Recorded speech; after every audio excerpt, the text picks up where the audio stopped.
everybody. How's it going? Welcome to a bonus episode of Third Man In. That's a weird way to start this one. Yeah, well, this whole thing's going to be kind of weird, so what are you going to do? Oh, man, Really? that was a high-pitched hey. Yeah, well, I figured I'd go for it. And what are you going to do? I'll allow it. It's Mike here with you, along with Charles. This is going to be a bonus episode.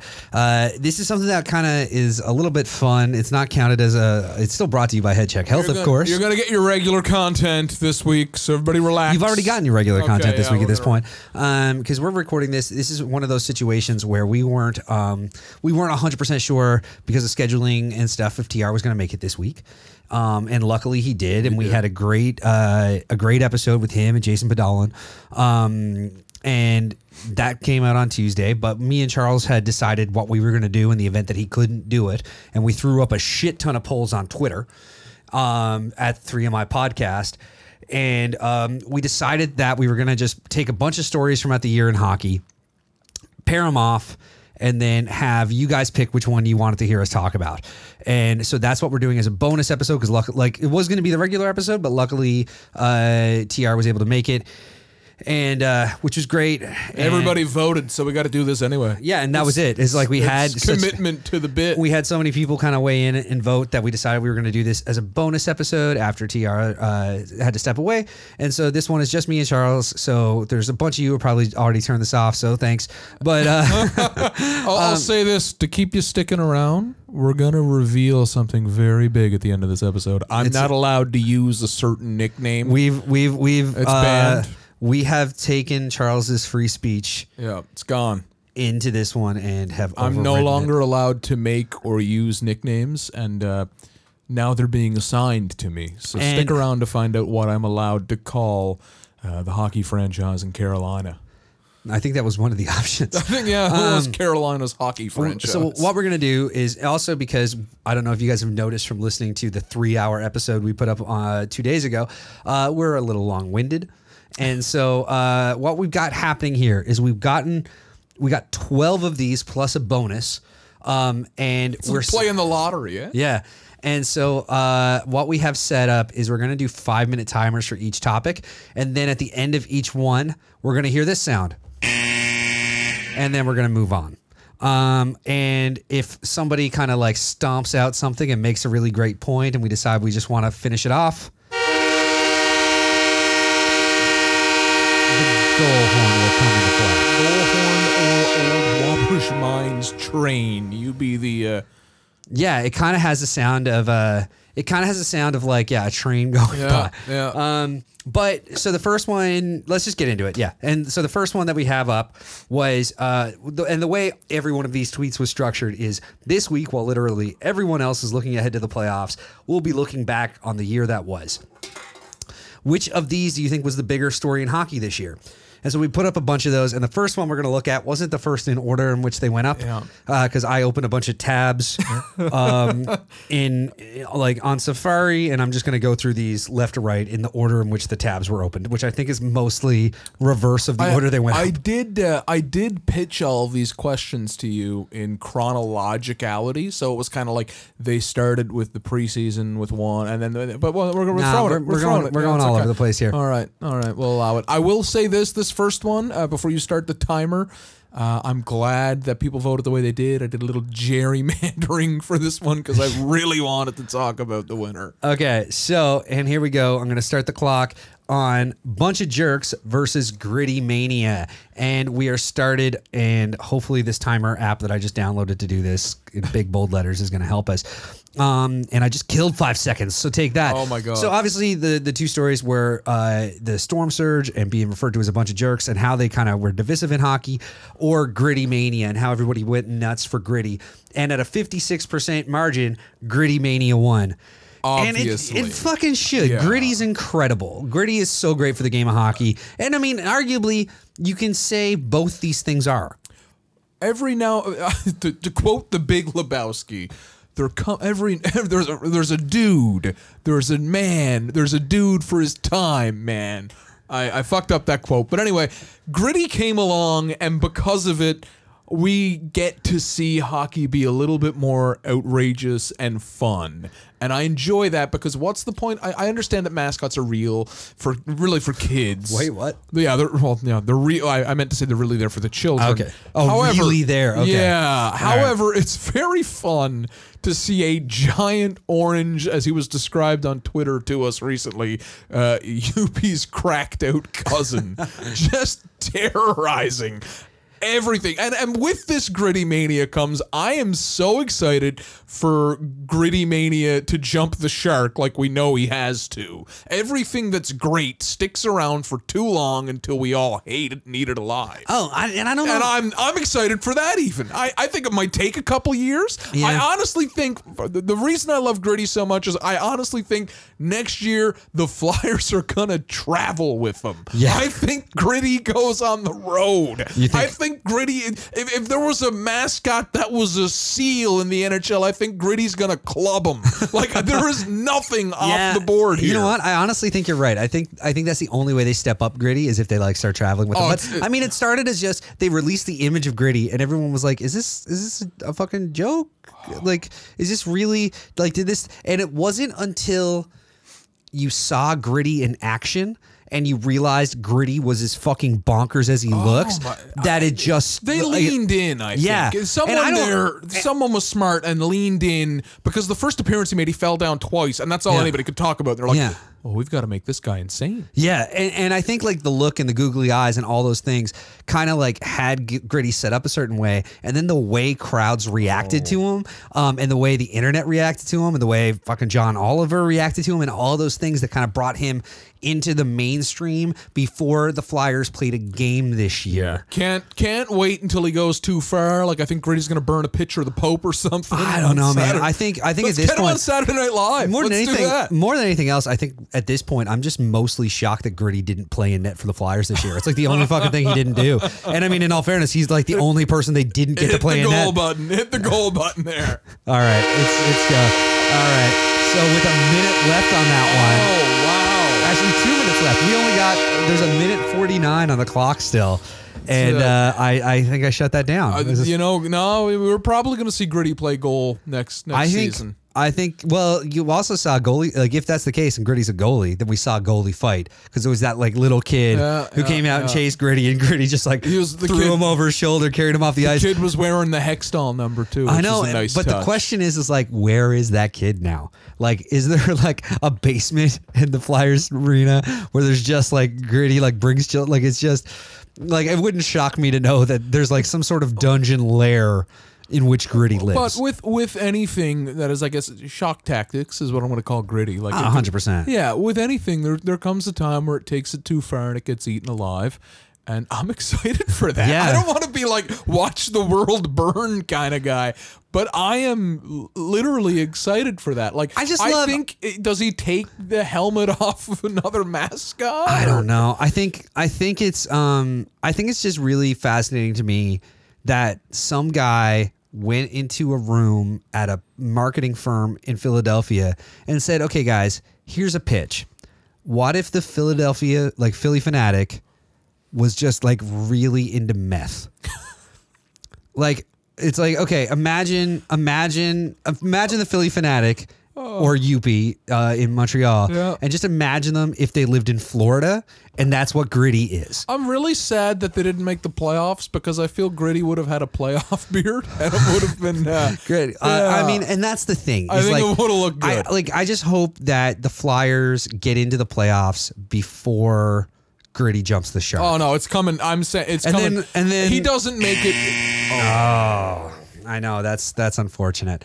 But I'm the one that pushed the button, so it's all I can really fucking do. But that was our 5 minutes on it. But the thing, no, we can't touch this. It's done. No, I'm just gonna say this is that I'm anxiously awaiting the point where the Flyers play the Sharks in the Cup final, and Gritty literally jumps over the shark.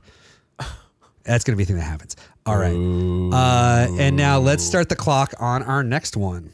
You got to read it before you start the clock, Mike. Jesus All right, Christ. fine. Done. Hang on. All right. So the next one that we have up is that the Flames burn hot or the Oilers don't. And with 52%, this one edged, like, was close. The Oilers not burning hot like the Flames is the Battle of Alberta goes to the Oilers this one time only this season. And here we go. I love how, like, so the one thing a lot of Flames fan, I've got a good friend of mine who's a Flames fan. His name's Richard. I love how they're always upset that nobody's talking about how good the Flames are.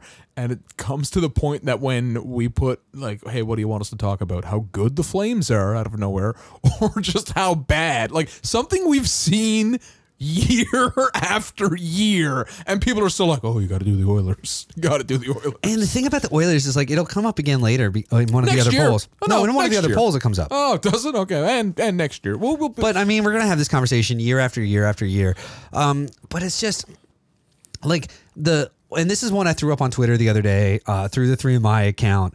It was I tweeted out about how the Oilers are the first team since the 1990 Penguins to have two 100-point scorers and not make the playoffs. The Penguins drafted Yager, I think, 1989. But that's the thing is, so that year they had Mary Lemieux, Paul Coffey each break 100 points, not unlike Connor McDavid and Leon Draisaitl did this year. And what I pointed out immediately was like, and then remember who won the cup in 91 and 92. And people were like, not a prayer. And people were like, what the fuck are you trying to say? I'm like, no, not a prayer. I'm just trying to make an incendiary tweet that's going to make you guys lose your shit. So gritty. So the reason I'm going to say not a prayer as staunchly as I did just then, the Oilers continue to change things constantly with the on ice people. They went out and signed goalie after goalie. There was Cam Talbot, he didn't pan out. There's that Koskinen old man fella they found and gave a 3-year deal, and they fired the GM. There's been trade Hall for Larson. They had Nail Yakupov. They got rid of him for a bag of pucks. They keep, instead of doing a rebuild, they keep tearing up the tracks. But I think the most indicative thing of the failure of the Oilers is Nail Yakupov. And here is why. Okay. Yakupov came through in the 2012 draft class, I believe. It was the same year they had Morgan Riley go in that draft. It was James Melindy was in that draft. And that's why I noticed it the other day when we were talking to Melindy. Is that the thing with that is that was a year where Yakupov was slated to be first overall. But Yakupov was like people were still kind of like, is Yakupov that kind of first overall? And should the Oilers take him just because, like, he was rated first overall because he was like top line center, and that was why everyone was like, he's the first overall. But I remember there was talk of like, should the Oilers just go for Morgan Riley?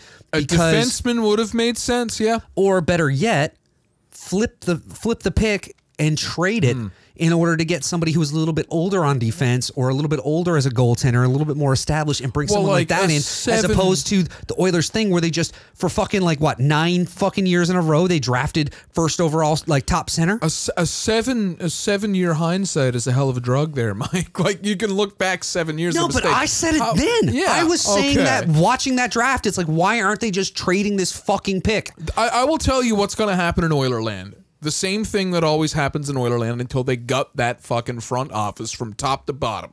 The joke going around with some of my friends that are like Oilers fans is like, well, how's Craig McTavish going to respond to this? Because he's been part of that fucking franchise since he brought him to the Cup Finals 20 years ago, and now he's like, well, he can't be fired. This is the franchise that traded Wayne Gretzky, by the way. Like, they're not afraid. Like, that city can put up with a lot of fucking kooky stuff, but it looks like they're on their last straw here. I know. And it keeps happening, and I can almost guarantee you what's going to happen this summer. I'm saying it right now.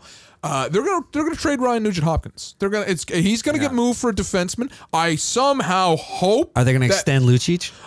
Definitely not. I somehow hope and pray that my GM can be like, hey, we'll give you Nikita Zaitsev, Connor Brown, and a pick for Nugent-Hopkins and something. Oh my, like, he's on a pretty team-friendly deal, if you ask me, and they're gonna trade him. They're gonna trade him for D-help. Yeah. Like death, taxes. Oilers taking centers, fucking everything up. Yeah, death taxes. The Oilers taking centers in the draft. I tell you, I'd like to know how long Connor McDavid is gonna, because he looks around. He's got to look around and see people that their prime subsided and non-competitive teams. I mean, Jonathan Huberdeau. Well, maybe let's not get into this for the next 12 seconds and sit on it. And who knows, maybe it's something we can talk about in several cycles of this. Yeah, for Freddie foreshadowing here. I'm not saying anything other than, you know.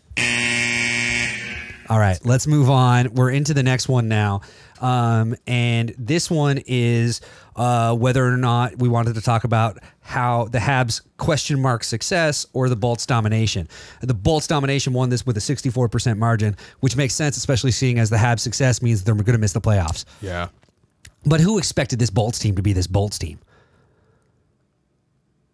Nobody. I got rid of the crickets thing. That would have been good to have. I replaced it with the goal goal horn on the soundboard. This Bolts team is something. I mean, how many wins are they at now? They're playing Boston right now as we're recording this. They're I'm gonna look. 60 or something. You know, I'm gonna look. Yeah, it's just it's almost comical, and it's so. I'm gonna dare to say it's almost like a weird fucking old legend like Icarus or something. Like they've got 61 wins. 61 fucking wins. 16 losses and 4 OT losses. For 126 points, 55 is their ROW, and they are currently tied against the Bruins in the second period. They've had, as we record this. So one thing that I'm always going to bring up about, I think the Bolts are a combination of, yes, they've got generational talent there in Steven Stamkos, but I think they have a lot of players that if you remove them from that coaching aspect and if you remove them from that lineup, they don't be spectacular players. I think Yanni Gourde has probably been very close to 20 goal guys. And that's the thing is that everybody's talking about Cooper winning the Jack Adams, and there's another bunch of people that are like, oh, it shouldn't be Cooper, it should be Trotz because of what he did in New York, or like Bruce Cassidy. It's like, man, other than like Kucherov and Vasilevsky and Stamkos, like name somebody on that goddamn team. Well, Braden Point is one guy, and I can see they're gonna. But I've said this before. They're gonna have to. Everyone's talking about Toronto's gonna be in cap hell and all this. Look at me making it about Toronto. They're gonna have to part with some of these guys because of the cap, and I can almost tell you, I would bet you a number of pints at the Duke that once these people leave, they're not going to be. This isn't going to be something I can cash in on tonight. No. Once they leave, so I can picture somewhere down the line, a Calgary or an Ottawa or an Edmonton or whomever saying, all right, you know what? They got to move Braden Point. They're not going to be able to sign him. We can build around this guy, and when he gets moved, he's not as spectacular as he was in that original setting. And I can guarantee Yanni that for another year. Another guy, a handful of people. There's on a that bunch team. of reasons for that. Tyler Johnson is another guy there. Like he's a phenomenal player. But I think if you take him, say if they shipped him somewhere like some team that's knocking on the door that are under a time crunch. Let's say the New York Islanders, or say the Montreal Canadiens. Yeah, well, something like that. I don't think they're gonna. Well, that's a great example. They went out and picked up Drouin. Yeah, Drouin. And hey, and once again, Sergachev went the other way, and everyone thought, well, he's a few years from being ready. Fucking look at him now. He's like an all-star. I know. I think it's coaching. I think if anyone says like, oh, well, if anyone says you can't give the fucking Jack Adams to John Cooper, I would ask why, because he's too good. And that's it. It's like, well, it's not really fair to the other coaches. And I think the issue is that he is so good. He's gotten a team to the point where it doesn't look like he's doing anything. Yeah. He's got that team clicking in such a way that everyone's like, well, they're just that good. And it's like, they didn't just, you don't just put 25 guys out and have them be that good. That's the thing. I don't believe they're that good in the sense that the players... And I don't either. Yeah. I don't think it's the collection of guys that are just naturally that good. I think it's John Cooper and his system has them looking flawless. Turned a lot of drone bees into worker bees. Yeah. And you know what I mean? And I think that it's just incredible to see. And I mean, I'm a Bruins fan. Obviously I want the Bruins to win, and I've been trying to argue to myself all fucking winter about how this Lightning team doesn't have it and they're going to lose it in the playoffs. But that's me joking with myself because I want the fucking Bruins to win. Be something this if Lightning they got team upset in the first fucking round. Terrifying. Be something if that H-Canes team upset them in the first round. Last fucking time, bud. Last fucking time. Be something. Because there's going to be a sound effect that I bring in. We're trying to work it. That's the next poll is what's the sound effect? Should you break the fucking rules? It'd be something if they get undressed in the first round, though. That's it would why be. I said And it'll be the Blue Jackets. It won't be. Still in the air. It comes up. Is that tonight? Is that the decider tonight? If the Blue. Unfortunately, we can't figure that out. The next thing we have is Coach Q getting the boot or Hitchcock coming back. So Ken Hitchcock once again delaying his retirement. I'm a little bit upset that we don't get to talk about that. I know, because Coach Q getting the boot wins with a 77% it was a margin. landslide. It was an absolute landslide. And I think it's just one of those, like, you know, because right now, also, like, anybody else at this moment isn't doing like season review. They're all doing like ahead to the playoffs and ahead to next season. Because we would literally get in a fist if we did an ahead to the playoffs thing. Yeah, we'd get in a fist fight. Well, we did that a month ago, and we didn't get in a fist fight, but that's because it wasn't as real then. Now that the Bruins have home ice, you're like, oh fuck. But I'm already defeated, Michael. But the thing here is that pretty much every conversation anybody's having about what the next step is for any teams who miss the playoffs is the Joel Quenneville sweepstakes. Like everybody, right now, Quenneville is getting hyped. Like, Quenneville's getting hyped like a draft pick or like a free agent. Like one it's better. crazy. I'd like for somebody to like get him. I don't know, somebody with a big budget to get it like The Bachelor. Only it's Joel Quenneville courting teams that want to coach. I know. Instead of giving him a rose, he gives him a hockey stick. But it's like a Quenneville era Sherwood fucking planed out of a piece of plywood stick or something. But I mean, yeah, talking about all those things. But the thing is like, you know, the Blackhawks turned it around. They were on the bubble for. So what happened? Like the Blackhawks. I just realized which fucking quiz we're missing. Well, okay, the Blackhawks are one of these teams that, well, you know, they've got a lot of guys locked into. I'm going to say they're not movable contracts. That's it. They're stuck there. They're pre the last lockout contract, so they're signed forever. There's no max term back then. So you can't change, like usually it's a personnel change or a coaching change. Quenneville fell into, I guess, a category of what I'm going to dub, what have you done for me lately? Something has to give. It was either, well, we ride the season out with this guy, or, and the GM who ultimately dismissed him and said, well, we ride the season out with this guy, see where it goes. Maybe I try to trade a contract and get a return on a guy like Duncan Keith or something like that. Or do I say, all right, well, at least I'm doing the most I can do and fire this coach. And at least, and I think that the GM is going to save his job there. I think just because of how close they came in the end. All right, he's not on an exactly the longest leash. He's not at the leash-free dog park, but it's a very bad case of what have you done for me lately. Joe Quenneville, you know, he gets to pick his job. Yeah. I think a great spot for him to turn up would be Anaheim. They're going to definitely get rid of Randy Carlyle this summer. That was a goddamn nightmare. Didn't they already get rid of Carlyle? Is he? Okay, he could be. I think they got rid of Carlyle like I don't know. Yeah, probably. I've got being a Leafs fan, anything regarding Randy Carlyle, I just immediately picture like it gets blocked out from news, and I just picture him when he got the toast stuck in the toaster, that Winter Classic special. But yeah, he gets to pick his job, and I think he's not going to stroll into a place that's not, you know, like that can be turned into a cup contender type thing. I think we're looking at a possible Barry Trotz situation where he goes to a team where he sees something that I might not, you might not, and he turns it around and sews it up, and it's almost like a feather in his cap and a challenge. That's how I'm seeing it. I don't fucking know the guy. I've never. I'm sitting here talking like I know how Joe Quenneville thinks. He's. Well, I mean, maybe if I got fired, I'd be at home covered in Cheetos for 6 months. Yeah, being down on myself. I know, and I mean, right now though, he's kind of the belle of the ball. Like you have all these teams that have had disappointing seasons, and they're going to be looking. And I think, and the question becomes, I think at this point, is at what stage do you make a play for it? Oh, as soon as you can. Yeah, and that I know it's the as soon as you can thing, but it's a chicken or the egg, cart before the horse kind of scenario. Well, I know that try to go out on free agent day and get players with Quenneville as your coach, or do you try to get some players and say, look at the moves we made, Joel, and bring him in? It's also a situation where he got fired in that new CBA, there would be compensation going to the Blackhawks. So it depends on what team is willing to give and what dates work there. Like the Keystone, I'm sure there's a date where that changes over from this pick to I that guess so. pick. Yeah, so yeah. that's a little thing there that's definitely a narrative at this point. I don't think he was going to join a club midway through the year. No, not at all. I don't think he was going to do that. He would have done it. There was plenty of opportunity. St. Louis was very close, and and I mean, and luckily they've got. Unfortunately, I can't even tell you that they have Craig Berube and they're doing fine.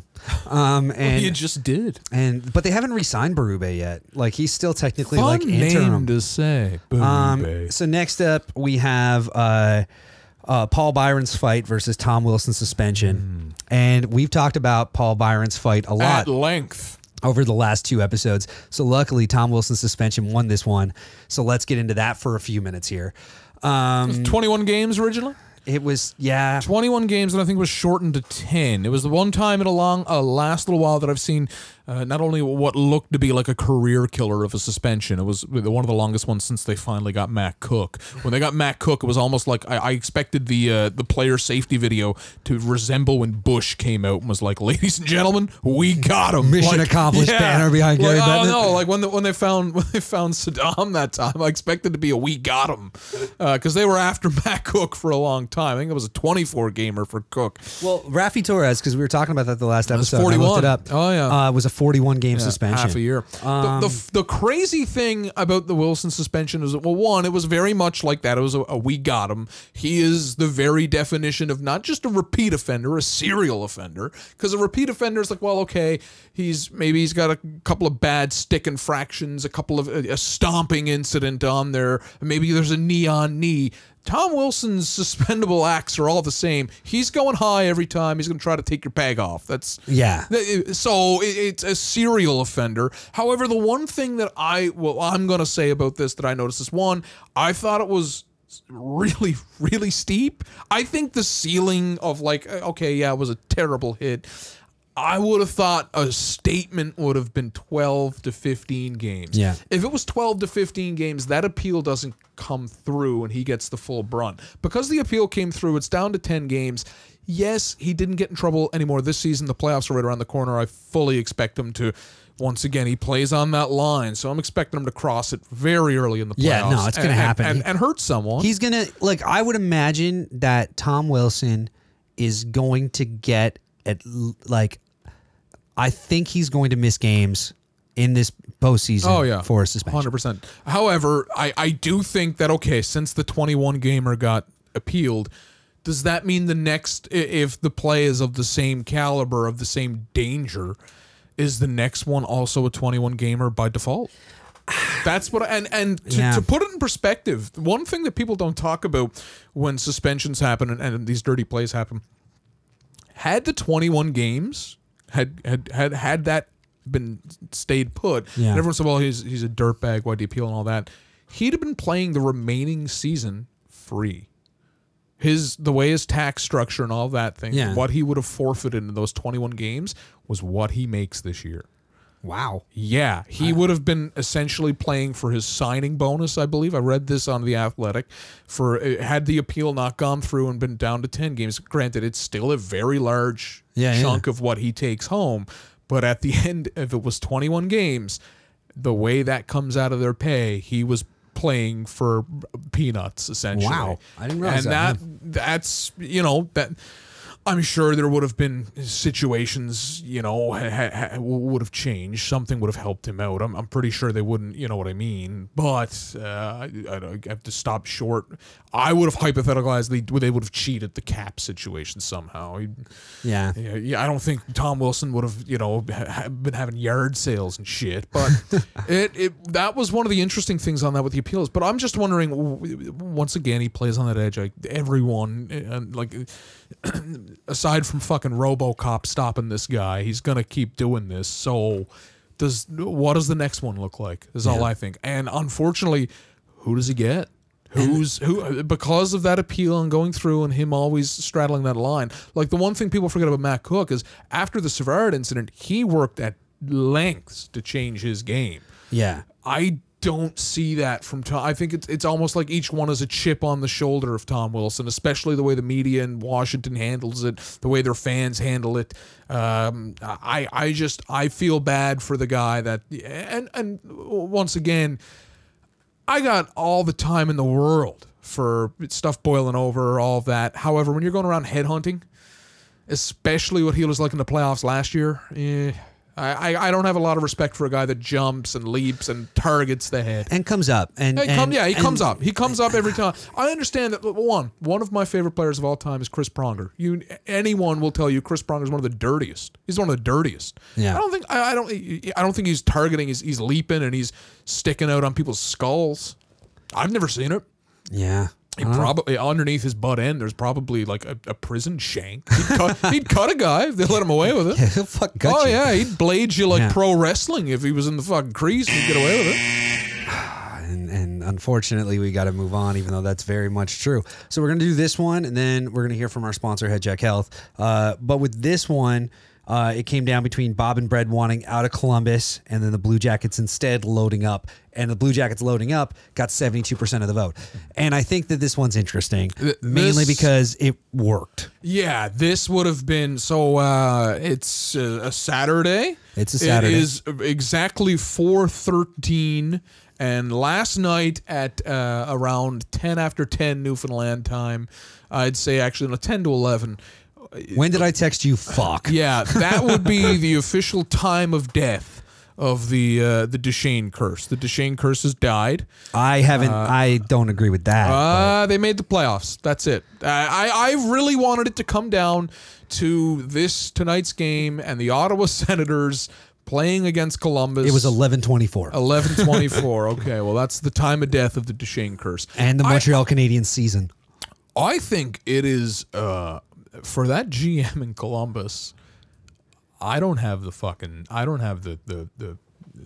mindset to, one, okay, they would have got assets. They would have got a loot for Bob and Bread, as you call them. They would have got assets. They would have got how I called them because there's a character limit on the quiz things. However, they would have gotten an absolute haul, especially early in the year.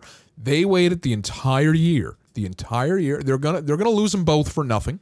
Which everyone last year, a big conversation was John Carlson in the Washington Capitals. Yeah. They thought they were going to lose him for nothing, and it was a big. Well, you can't just let a player of this caliber walk. You've got to retain something.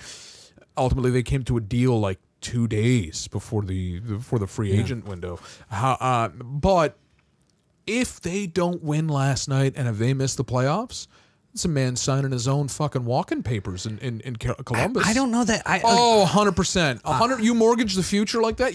They don't draft until like the 4th fucking round. Yeah, and they don't make the playoffs. Well, it's also here's the thing that I want to just make perfectly clear.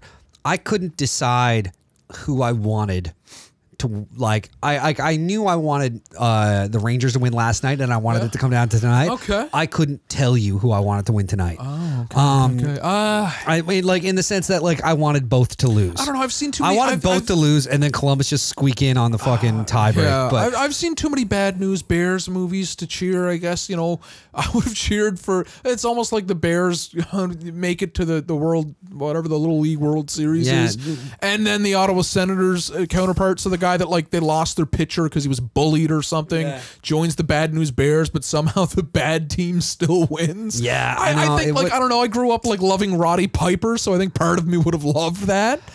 But it's the Senators, and I mean, yeah. But I love the idea of the Senators after the dumpster fire that is their season. I loved the idea of them playing spoiler and just like kind of shutting down the Blue Jackets tonight. One of my friends is a Sens fan, I guess. We'll put an asterisk by it. And they were at the Leafs Sens game last Saturday night, and they sent me a few Instagram stories from there, and they beat the Leafs, of course. The Senators did, and it was when the Senators played the Leafs goal song. Oh, and it was the saddest. But it was the saddest message I got because they're like, "This is our Stanley Cup this year." And it was like that. They said it in the tone of like, I guess, joyous celebration. And I just kind of heard, I was like, oh, this is their standard this year. Like, Jesus, you know, you got to get 3 past Garrett Sparks to celebrate. Like that. Oh man, oh, and that's another thing. But every year, a buddy of mine who's a Sens fan lives in Ottawa. A couple years back, when the Sens put the Bruins out, sent me like 2 weeks after the series ends. I open up the mail and there's a envelope that is just a Tim Hortons Senators card, like that's branded. That's pretty funny. And just like, hope this helps you cheer up. And it was 2 things. One was like, it doesn't, because it's got the Senators on it and it's a reminder. And the other is like, do you really want me to drink Tim Hortons coffee? What fucking year did the Senators put the Bruins It was out? like, I think it was second round after they beat the Leafs that year. Wasn't it 2013 after they beat the Leafs? They went on and played the Sens? Yeah, I think that's right. Yeah. I think that's right. But you know what? Before we go on and talk about get a word from our sponsor, we missed one. I skipped over one, so we're not halfway through like I thought we were, because we accidentally skipped one, which was the Uber ride from hell over #Melnick out. We're staying in the Senator's garden. And so, just because this works out and is a somewhat good segue before I like hit a goal buzzer sound, the Uber ride from hell one with 62%, and I think everyone is wrong. I think Melnick out is the Melnick out. I think these are the same conversation. Well, really. no, it predates the Uber ride from hell, but it really gives a good look into right now. I would not describe any part of the Ottawa Senators as a professional sports franchise. I wouldn't. That's rough. Their DJ's honestly, good. I would. And the reason being is nobody is behaving like a professional. Nobody. Yeah. The players, the coach. From what the players were saying, at least I would have like that coach is still employed. At least of what coach? What they were shit talking in the Uber. Oh yeah. Boucher's still there. No, he's not. He got fired. He got fired 2 months ago. Mark Crawford's been the coach. Oh, you're right. Jesus. Yeah. We had a whole conversation about this. Did. Mark Crawford. How Boucher's look matched Melnick's personality as a Bond villain. We did. There was a whole thing about that. Okay, well, I digress. Mark Crawford's a goddamn professional, though. I'm not going to throw any shade at him. Yeah, but. It's Mark fucking Crawford. Show some goddamn respect. No kidding. However, back on my bullshit. The Uber ride from hell kind of painted the picture. So it's 6 weeks after they traded Erik Karlsson. Erik Karlsson told them that they never had a fucking conversation with him about a contract after March of the previous year. Like, that is the least. And I know that, yes, well, there's financials, and there was a fucking investigation into harassment and all of this stuff. But even once again, I'm going to go back to the professional thing. They traded away a player who played well, franchise player, not even that. They traded away the problem first. They traded away the problem in I guess an act of appeasement to see if they could keep a franchise player, a Band-Aid, and they didn't even do the goddamn decency to say like, okay, well, this is on the condition that you don't fucking move him to someone in our division. They got duped. Yeah, they got duped like they got played like by a cheap con move. Yeah, because they got flipped instantly. Yeah, instantly. It's like you're playing against a fucking video game. Like, instead of an actual general manager. But what's also super funny is that Hoffman was initially traded to the Sharks, which is where Karlsson wound up. So even after that flip of we like trading him away to the literally the Pacific Coast so that you wouldn't have to deal with him, and then instantly flipping him back to the East so you got to see him a bunch. Then they still cut the deal where they let Karlsson go to there. And even the day of the Karlsson trade, it's like, okay, well, there's a lot going on with Erik Karlsson today. They put him in a literal closet. They put him. They were like, no, it was the first or second day of fucking training camp. He wasn't on ice yet. They didn't have a deal that they were comfortable taking. They got nothing for him. No. I don't think he's going to stick around in San Jose either. I just don't think it works out like that. But they got nothing for him, and this guy's fucking sitting in a cupboard. Their franchise player, their captain, is like, what does that paint for the rest of the guys in that organization? That it's like, hang on, well, we don't have the deal completely. The ink isn't dry, so you're not allowed to go into the dressing room. Here's a fucking broom cupboard. Yeah. Stay in there. And he was in there for like an hour and a half. The media waiting. They're like, yeah, you said you got a trade. It's like, well, we thought we did, but we're working on it. Like, geez, what a like to me. So the Uber, we didn't even touch on the actual Uber ride. But how do you not like I don't think anyone on in that ride got traded. I don't think any like wasn't Duchesne in there? He was at the very least. Yeah, they dragged their heels on it the whole season. At the very least, if and I know the Uber guy is in the wrong here. He's the real villain, you know, to try to extort a bunch of guys for just venting about. Imagine just fucking playing for this franchise. I'd be saying this everywhere I went. You'd hear me at the Duke talking to strangers, being like, "Jesus Christ, my coach is terrible." Yeah. But at least, at the very least, a little bit of professionalism would be to sit them all for a game. That sends a message to say, like, hey, you know, when you pull on this uniform, you're pulling on the franchise, the Ottawa Senators. You got to uphold an image, a respectfulness, of this, of that, whatever. There was none of that. I mean, they had a meeting. They had a closed door meeting. And the other thing is that,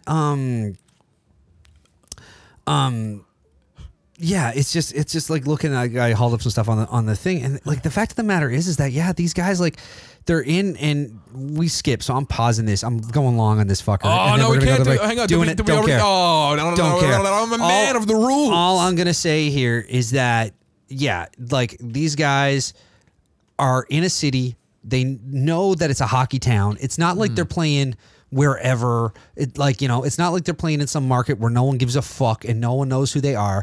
They're in a hockey town. They're going around as recognizable people, and they're talking about something that's in the media and in the zeitgeist that people are aware of. Well, it was already, the Melnick out stuff had already happened, so there was already a lot of pressure on all of this. And it was just bullshit. And with that, we'll take a minute to hear from our sponsor, Head Check Health.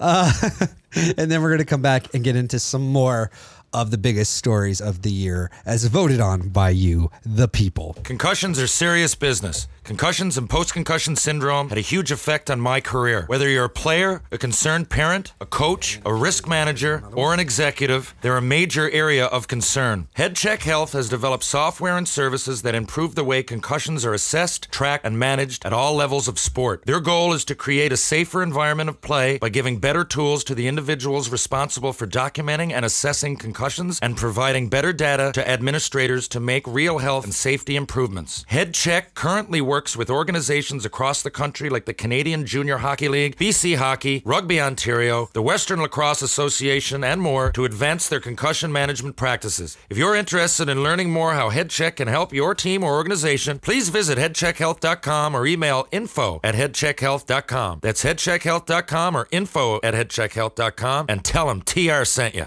All right. And so the next one that we have up in terms of all these stories was the Western Wild Card versus the Eastern Wild Card. Because I could tell that this was going to be a landslide. The Western Wild Card I did want to talk about more. But I think you can't talk with one without the other, because here's the thing, is that there was points a little while ago where we were talking about how the West was this fucking dumpster fire. Everything was shit.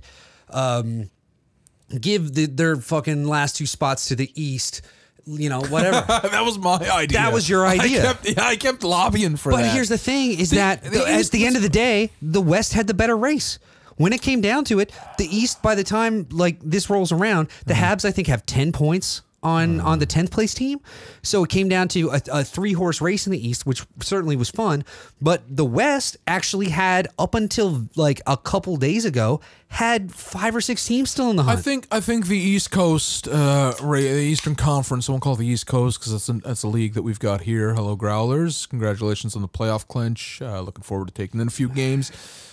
But the Eastern Conference wild card, I think, was such a obvious favoritism here in the polls, mainly because everyone had their eyes locked because of the Canadian team trying to get in. Yeah. On the West, like Vancouver was long since out. Edmonton technically was until last week, but they weren't. Yeah, but let's be real. Like the Gord Lightfoot song "For Now Love." Let's be real.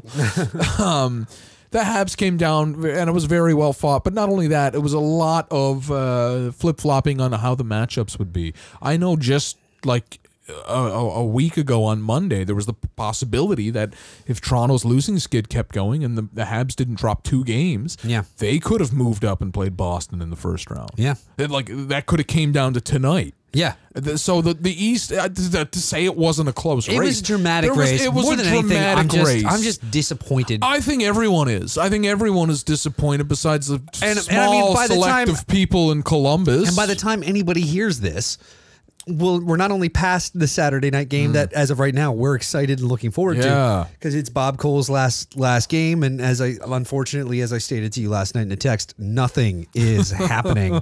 But beyond that, we're going to be like a game deep by the time this comes out on Thursday. So the playoffs, I think, start Wednesday night, so we're going to have a game in. One thing I will say about the one thing I'm most upset about on this Eastern Conference race. The Habs, if they got in, they would have played Tampa without a doubt, in my opinion.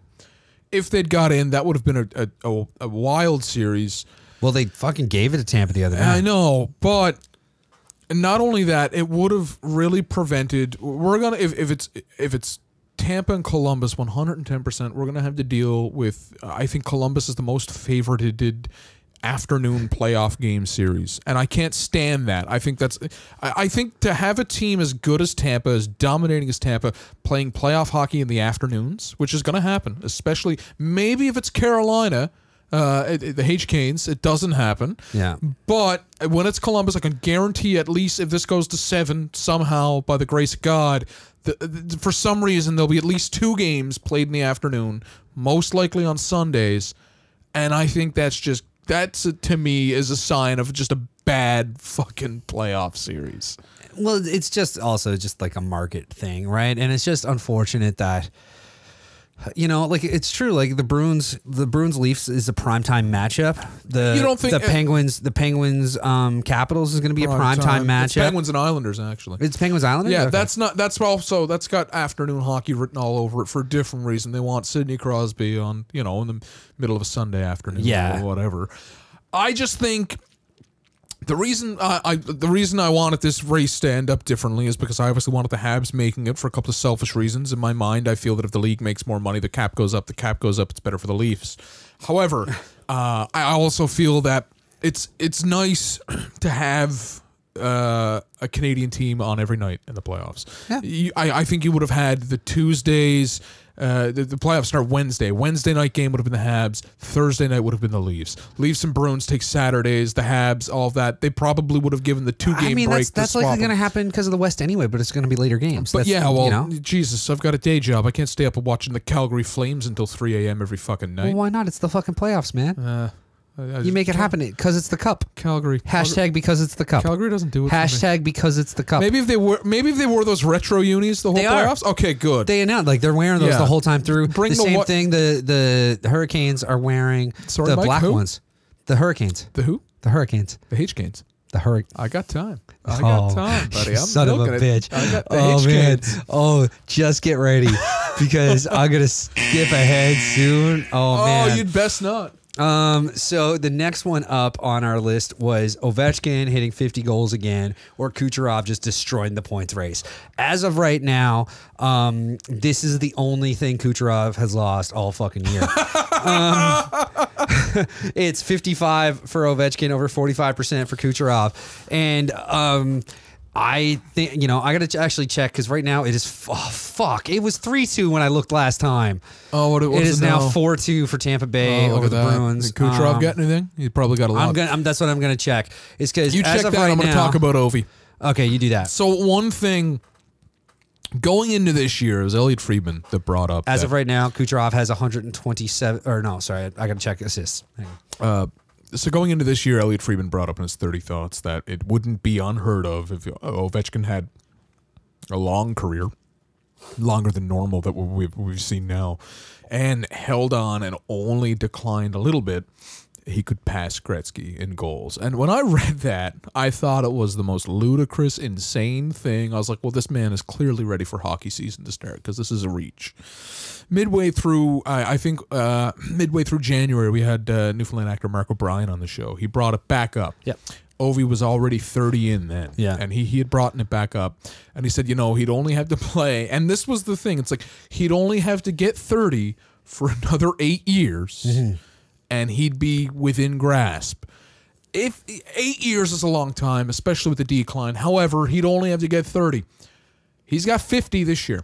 Yeah. You throw we talked about this. This is his 8th year getting 50 This goals. is his 8th 50-goal season in an NHL where scoring is obviously not as prominent as it once was. I think at this point it's not as laughable as it was. It's definitely not in. I'm not going to say it's within reach. Also, he's only 33. Like, No one's playing till they're 40 anymore, though. That's the thing. Like, there's guys playing till they're 40 right now. There's 40-year-olds in the NHL right now. And name 3. Roberto Luongo, Patrick Marleau, Zdeno Chara. Okay, Patrick Marleau is the only forward. Forwards don't last that long. I think Marleau just turned 42. I think this is 39. I think he's the same age. I think he's the same age as the boys. But that's the thing, is like, that's fine, but that takes him to 41 at 8 years of at 30. So if he puts up another couple 50-goal seasons or like high 40s, that cuts down again. In my opinion, if he hits 60 again, and if he hits 60 again somewhere in here, then we really got to sit down and talk. Okay, well, he's got 50 this year. I think it was 8 years or something at 30 goals. He gets 50 this year, so that's 1 year where you only got to score 10 goals. If he gets 60 again, you got to really sit down and think, well, if he hangs on, if he doesn't go off a cliff, we might actually see a guy. And that would be... I don't know how Hockey Canada and how Canadians and stuff like that, because there's always like Alex Ovechkin, obviously his career going up against Sidney Crosby the whole time. It's almost been a weird Soviet rebirth in which he's always been the villain, the bad guy. He celebrates too much. He's hot dogging. He's washed up too early. He's selfish. All of these things, and obviously a lot of it is because we had to watch him in international play, and he was always a big threat. He was always a big threat to Canadian and international play. I just wonder how that would react. Like if I walked through the Hockey Hall of Fame exhibit a few weeks ago, and I saw the net with fucking one puck for every one of Gretzky's goals. Yeah. And I got thinking then, because it was shortly after we had that episode where we brought it up, I got thinking, I was like, would they put it side by side? Would they, would they take the Gretzky exhibit out like that and just make it, or would they? No, I think they it can be something that gets added and would be side by side. It's a very when the season started, I thought that was a reach. It was like grabbing at fog. Well, I'll tell you right now. Yeah. Alexander Ovechkin. Yeah. Is currently ahead of Wayne Gretzky in goals per game. Yeah. Gretzky, they're like neck and neck. Like Ovechkin is 6th all time, only active player on the only active player in the top 16. We got to be cutting close here. How many goals is he short by? Oh, on the right now it's saying 658. Gretzky has 894. 894 minus 658. Yep. 236 goals divided by it's still 30 goals. Okay, so here's the thing. It's so his current pace is .608 goals per game. He's got to stay healthy and he's got to stick around for a long time. That's the most coach's quote I ever fucking gave in my life. That was there. Speaking of though, scoring's up. It was that or the Flyers goalie turnover, and you guys wanted to hear about scoring being up. Which I'm also upset about, but I know, because you wanted to talk about the Flyers turnover. We kind of snuck it in with Gritty. We did, yeah. I wanted to bring up the premise of Gritty playing goal. Yeah, we got to it. Yeah, we did. I got so far our only goal horn for it. There you go. That's why. Yeah. Okay. But yeah, scoring is definitely up. I mean, right now, as I said, we're watching some matchups happening this afternoon. I, for one, am kind of stressing out over this whole Bruins Tampa Bay game, because even though stuff's set in stone, I still want the Bruins to fucking win. The one thing about scoring that game is 4-2 early in the third now. Like that's. Yeah. That's Six that's goals, high even. Six goals. I got a haircut today, and I'm not bringing that up because I already said nice haircut. I know, when you walked but in. the reason you didn't have to bring it up. No, I did, and I'll tell you why. My barber is named Tim. He's a great guy. If you're in St. John's looking for a haircut, I highly recommend him. And one thing he brought up to me is that hey Tim, who's Tim? Where is he? Oh, he's the Uppercut Barber on Duckworth. Okay, there you go. Yeah. However, He's not a hockey expert, but he watches hockey. And the one thing he brought up was he wasn't pleased that scoring was as up as it is because he felt it was a little disingenuous because they had to monkey around with the size of pads. And he just thought it was kind of a forced hand thing. I don't think that's the case at all, because he just kind of, and he said, well, you know, we got talking, and more or less, he knows I'm a Leafs fan. We got talking with the playoffs, and is more or less their goal drought and how they're having difficulty to score. And he said, you know, and it's like, yeah, and it's like, I watch these games now. It's not even exciting. And he literally made allusion to the score you just made. He's like, you already got 6 goals banged in going into the third period. It's tough to convince yourself to watch a third unless you got a horse in the race. Yeah. And that's the one thing he said. He said, well, you know, it's a little bit, of course, scoring is up because it was down for a little while, and then Jamie Benn was winning Hart trophies with 83 points, so they had to do something, and they monkeyed around with the goaltending equipment. I guess the only other option would be to make the nets bigger, which they've been threatening to do, or less deep, or whatever the fuck they wanted to do. The thing with the goaltending equipment is that it's still, like, even with the reductions they've made this year, it's not as small as it was 30 years ago.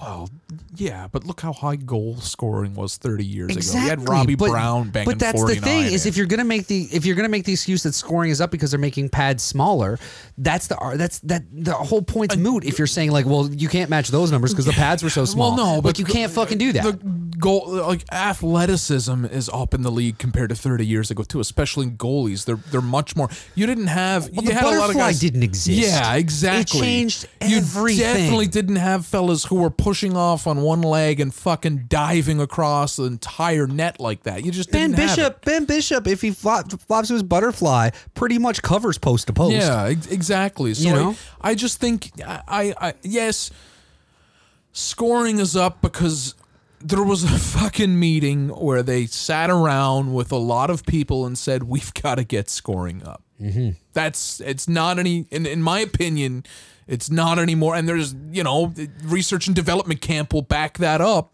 And that's fine. It's not any more complicated. But I'm than that. okay with that. I like scoring being up. I do like a, you know, a barn burner 8-6 or 8-7 game.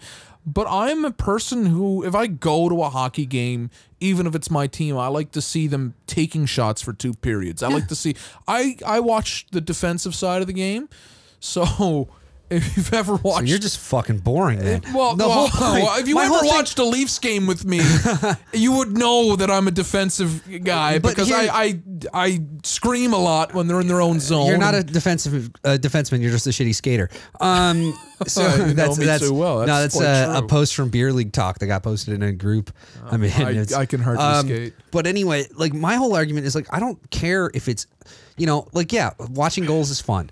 It's, you know, seeing a team put in 8 or fucking 6 or whatever fucking it is. Like, I'm okay with that as long as it's a like 2 goal game. Okay, like, I don't care. here's I don't my care. thing. I don't care about We're goals not- being up as long as both teams are, and it's still a competitive game on the ice. because I don't fucking think if my team wins tonight 8-7, Yeah. going into the playoffs, I don't have a takeaway of great game because we scored 8 and allowed 7. That's me. I think that's a fucking terrible game you just played. Arguably, yeah. Okay. That's probably a thing. But I still think I'm okay with it. And where are we now? Oh, here we go. This one came down to was a close one. It was between Tavares' career year in Toronto and the Isles not needing Jonathan Tavares. And I'm glad that as much as I've enjoyed JT's career year, the Isles not needing Tavares won here, and this is one of. Are we running? Is Yeah, the we're clock? going. Okay, Yeah, okay. we're going. So I was at my local pub a few weeks ago. If you listen regularly, you would know that's the Duke of Duckworth here in St. John's, Newfoundland. And there was a table of fellas who were not hockey first fans. They were there to watch the Raptors game. But for I believe Dummies. it was I believe that was the night the Habs were playing the Islanders, and they had that game on. So they were all speculating. They couldn't believe. They're like, yeah, they were like, well, geez, you know, this team was supposed to be dead last, and they really aren't dead last now. They're doing great. Yeah. And they were like, well, what can it be? And I guess not being hockey fans, they couldn't put their finger on it. Obvious to me and you, it's obvious. It was, well, Jesus, they got a new GM. Yeah. They went out and not only found a good goalie in Robin Leonard, they made Robin Leonard a good goalie. Yeah. They definitely. really did a good job rehabilitating him. They gave him an opportunity. Exactly, that he absolutely cashed in on. Yeah. And then finally, the last one, and this is what they focused on mostly. Well, obviously, they lost John Tavares, Yeah. which was that was what they focused on. But obviously, the real feather in the cap is they went and picked up Barry Trotz, Yeah. who won the Stanley Cup. Last year. Yeah, exactly. So they went and found. So obviously, the people who follow hockey, that's as painfully obvious as Barry Trotz. But they went around and they said, well, it's definitely that Tavares guy. It's definitely. And then a couple of guys were like, well, no, he's having a career year too. Yeah. So it can't be. And they said, well, maybe it was too much about him in Long Island, and it's not. Which is again in Toronto, it was all about him in the summer. I mean, the pajama boy stuff. But I completely agree with that. I completely agree with the idea that sometimes somebody's taking up too much of the air in the room. It could be. There was an article that came out that like the ownership was really relying on him. They've been texting him and asking what the players want, what the players need. He didn't like that. Yeah, and I mean that's stupid. They shouldn't do that. But I look at it kind of like this: I grew up in an industry town. Okay.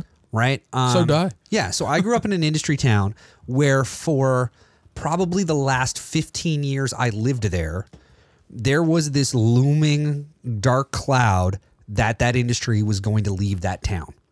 It left mine. And then what was going to happen if that industry left the town? Jesus, are you talking about when they canceled Salmon Fest? Salmon Fest is still going strong. But it was the whole thing was about the paper mill. And it was, is the paper mill going to leave? And that was pretty much the last 15 years I lived there. And everybody was kind of worried about making moves and certain things everybody was kind of like, it seemed like there were a lot of choices that were made in the community that were based on, we don't know what's going to happen when this leaves. And then 10 years ago, the mill left, and guess what? The town's doing fine because a bunch of other smaller industries have come up now and are supporting that town. It's got a bunch of services and all those things. And I think that's the case of what happened with the Islanders. Good Analogy. So much of it was like, oh, we're a team that is John Tavares' team. And, oh, no, we can't do anything without John Tavares. And when John Tavares leaves town, all those other guys go, we're a fucking hockey team too, right? And they step up and they form a team and they get their shit together. Do you think Anders Lee stays? I don't know. I don't think Anders Lee stays. I think he gets an offer he can't refuse. The one thing that those guys all focused on, but though, I think it might also be the first time that the town of Grand Falls, Windsor has been compared to the New York Islanders. It's a good call. Yeah. The one thing I'm going to leave it on this: they tried to rank the importance of coaches in all of the major 4 sports leagues. So it was hockey, basketball, football, and all that. And they literally were like, "Well, I don't think a hockey coach does anything." Oh, those guys are dumb then. Well, it's not that they're dumb; they're just not hockey people. Yeah. But there was a couple people at the table who, and I didn't even. I was just literally sitting there waiting for my friends to show up, just people listening like a fucking creep. Well, and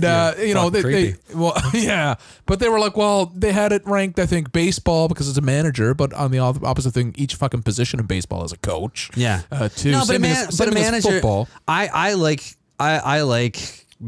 to me in the National League, the manager is one of the most interesting positions. They had it ranked baseball, football, basketball, hockey, and I honestly think it was, they were close. I think a football coach is fucking insane. Like any coaching position. Yeah, I just think a football coach is insane. I can't weigh in on basketball, but I do know that a hockey coach makes it, obviously, you've seen it time and time again if you follow the NHL, all the difference in the world. We spent 2 segments of this talking about coach changes. Oh, crap. By the way. But yeah, it was, but only by a couple seconds. Okay. So I'm going to pause it so we can finish off you can finish off your thought just because that was it. That's all I wanted to do. Well, we also started that one late, so we actually do have another 15 seconds if you want to. Okay, no, we're good. Okay, you didn't. No, I finished my thought. It's just like I said, 2 segments about this were about coaching, and it's very important. All right, fine. So let's move on to the next one then, and that was actually no, fuck it. I'm going to leave that one till last. This one is McDavid sounding off on Edmonton versus Doughty gets mouthy, which is kind of, I just loved being able to use that one. Well, if you listen to Tuesday, we talked on Drew Doughty, and he didn't win this poll, but we got it in there. Yeah, and so McDavid wins this one with 67%. I think this is, like I said a little while back, we were going to come back and talk about the Edmonton Oilers, and I think Connor McDavid has reached a point where he's 4 seasons in now. So he's 22, I guess. Yeah. 22 years old. And he is realizing that the next 5 years of his career are kind of the peak years of his career. And he is going to spend them in the basement with the Edmonton Oilers.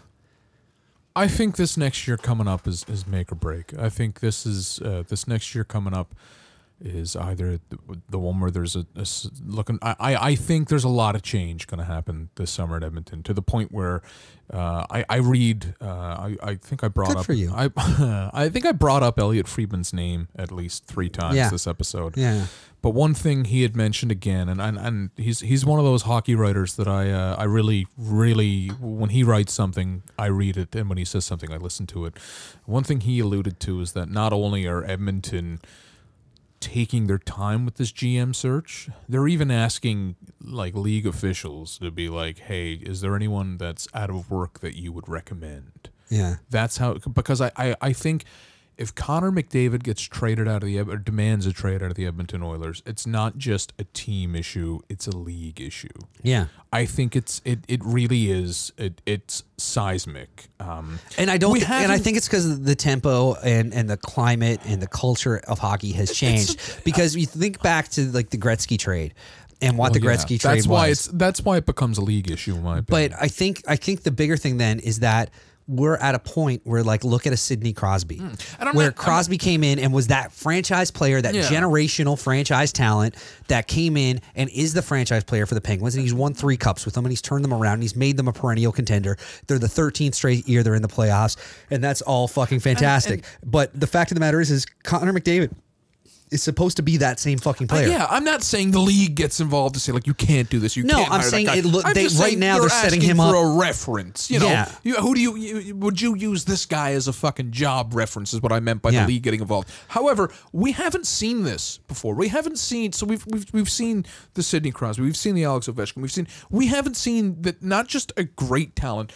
but a generational virtuoso hockey talent go down this fucking hard traveled path of disappointment after disappointment after disappointment. It almost feels like that scene in the movie Moneyball when Billy Bean is it's Billy Bean's career is unraveling before it ever fucking begun, and he's cracking bats off and all this stuff. However, it's not the player. The player is doing everything he can, and it's just the team. The team culture, and Edmonton is not an easy city to play in or really live in. It's a very northern climate.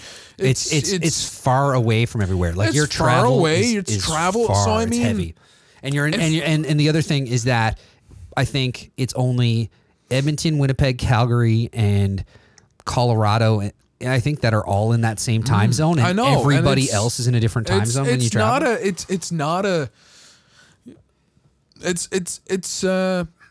not a great city. I'm not going to say it's not a great city to live in because I've never even visited it, and I've got friends that live there, and they fucking love it.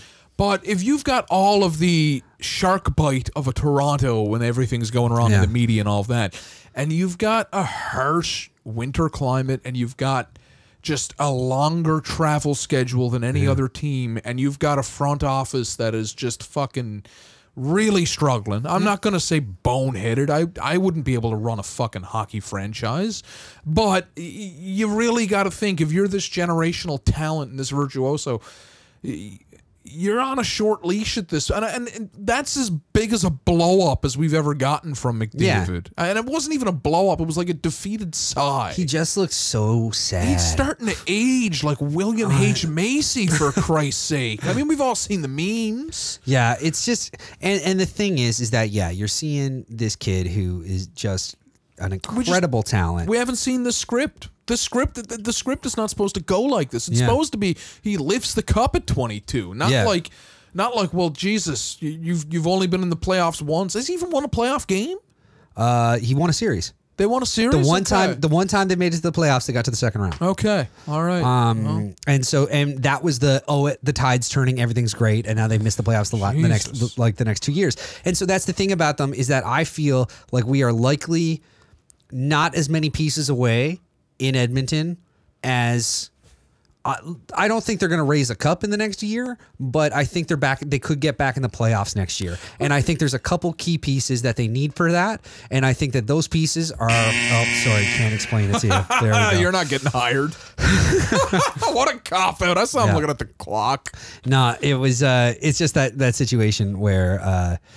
I think that I think the Edmonton Oilers are a couple pieces away, and I think that those pieces aren't as hard to get as it's being made out to be, but. At least not the pieces that they need on the ice. Yeah. And then there's some cultural things that need to happen there. And I think that's the bigger concern in Edmonton right now. I think it goes I don't think they're as far away from the pieces they need on the ice as they are the pieces that they need around the ice. I don't know if I'm a pessimist, but I think it goes from bad to worse. All right. The last one that we're going to talk about that was one of our official polls was between the Carlson trade and the Nylander holdout. Am I saying that right? Is it Nylander or Nylander? Always going to make that joke. So in the Nylander trade, Nylander holdout, won with 66%. So let's get talking about this, because here's the thing. Unfortunately. Charles, do you remember where you were? I was at the Republic. No, it wasn't the Republic. The embassy. We were at the embassy. Enough. We were on our way to a Growlers game. Yeah, we were at the embassy in the back corner booth. I was eyeing what they call the Irish float. What is it? The Murphy's float. The Murphy's float. I was eyeing that, but it didn't really seem like a good call to make. It was. I've had 2 of them now. Okay. They're good. It's still on my list. I'm gonna wait until it's summer. And anyhow, it was a few minutes till that deadline looming. And that's when it ended. And we went to see a Growlers game, and we had some beers there afterwards. A great bar. If you're ever down right across from Mile 1 in St. John's, go check it out. It's Mike's version of the Duke, I'd say. Well, the Duke is also my version of the Duke. I love the Duke, but I also love the embassy, and that's the thing. But here's the thing with that's where we were. We were together. Yeah. It was nice. It was actually, I think, obviously it was like while we were talking about this. We hadn't launched the podcast. One of the first times we brought it up. It was because we were kind of going back and forth a little bit about starting the podcast and getting Terry in and all that kind of thing. But anyway, more than that. And more than like where we were when he finally fucking signed, I think that, this has dominated a conversation for too long. Yeah. Too long. And I think that's fair. But I think the problem is that you have to expect that. If you're William Nylander and you put your foot down, or the people representing you put their feet down and make this big deal, then you better fucking show up. Well, here's the thing. I know that everyone obviously picked apart the player because it's easier to do. I do know that there was all kinds of talks of what he was expecting and what he was demanding and what was offered and all that. I'm not in the room, so I'm never going to know.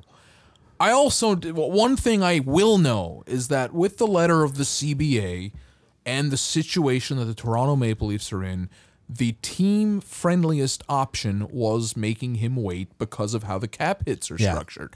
So a little bit of foreshadowing would have said, like, okay, well, if there is one player that you have to do this to get him signed, it's him. If there's one player that you have to do this to, it's going to be him. You're not going to do this to Austin Matthews. No. I tell you, if they do it to Mitch Marner, they're not doing it to Mitch Marner. That's a set of balls. Because here's the thing: before it ever happens, Marner to get offer sheeted. But here's the thing about and everyone kept bringing that up. There's an offer sheet coming. There's an offer sheet coming. There's an offer sheet coming. You got to sign it. You've got to sign it. That's the one thing I keep. In fucking our lifetime, there's been I don't know how many talks of offer sheets happening, but there's only been 2 actually signed. The player has got to want out. That's the thing. Yeah. And I don't think for a second that William Nylander really ever wanted out in Toronto. Yeah, I don't think for a second that Toronto really ever were going to trade him. But I do. But the other thing is that it never seemed like he wanted in, and that's the thing. No, I don't think so. I think every part of me thinks that every contract they were offering him was in the 5s. I think that every one of them, and that's fine. I don't know. What's he tracking at? Like, what's he tracking at his potential? He's going to be a top line. He's top 6 for sure. Top 6, but like, top 6. What's his points? What's his point get? Like, what's he going to? What's his career average point get? I'm not a numbers guy, but I think since 2015, he's got more points per game than any of the other big 3. It's definitely down now because of this season, but his numbers are better than what anyone gives him credit for. However, if you sign on a 5, this year, the cap's going up. It's going to go up a bit this summer, but next summer when Seattle's in the league, it's going to jump a high number. A 5 becomes what fellas on your third and fourth line are making, and so is William Nylander, and he's locked in for 7 years. I think it was a courtship that we know we're probably going to come to this deadline because of the cap situation that it comes with. And I honestly think, and I think that's when Kyle flew over and they spoke to him, I think that's kind of where that was maybe a vocal conversation they had. Listen, this is not, I don't think they said this is your best offer, but this is the last offer we're going to give you for a while. And we're going to let you sit on this. And I think it's unfortunate that it was the league fucking narrative. It was the Leafs narrative all fucking season when he came back. You've got all these people that are always, oh, it's his dad. For some reason, they brought Michael Nylander into it. And obviously, there's always the narrative that he fucked up the locker room chemistry because he's making more money than he should. Yeah. I don't think they're all a fucking union and a brotherhood. Yeah, that's all the more reason. I think, and Terry would have a lot to say about that. Yeah, I think they wanted him to say, okay, well, listen, if you're taking 5, that fucks me from getting 10. Yeah. I don't think anyone says, oh, if you're taking 5, that means they can only offer me 10. They're the Toronto fucking Maple Leafs. They will find a way. They have before. Yeah. If it comes down to it, it might be shelving Patrick Marleau, which would be kind of a shitty way to see his career go out. Or they might trade him back to San Jose for a year or whatever. Or maybe he retires and moves to a coach. I don't know. However, I think it was just the bullshit narrative that he somehow, by him, in my opinion, we don't know what they were offering him. We don't know what those contract numbers were looking like up until all I know is we've gone way over time. He's only a 60-point scorer, 61 twice in his 2 out of his 4 years, including this year. And his Matthews career number, his Matthews career high is not. I don't think he's hit 70 yet. I'm gonna look right now, and he's making 9.5. So I mean, it's just I just don't get it. I guess you got 72 this year, 69 his first year, 63 last year, and 63 and 62 games last year, 72 and 67 games this year. He's doing all right. He's doing all right. I just don't understand why it was so easy to really vilify a guy. And there's 2 reasons I'm really excited to do this.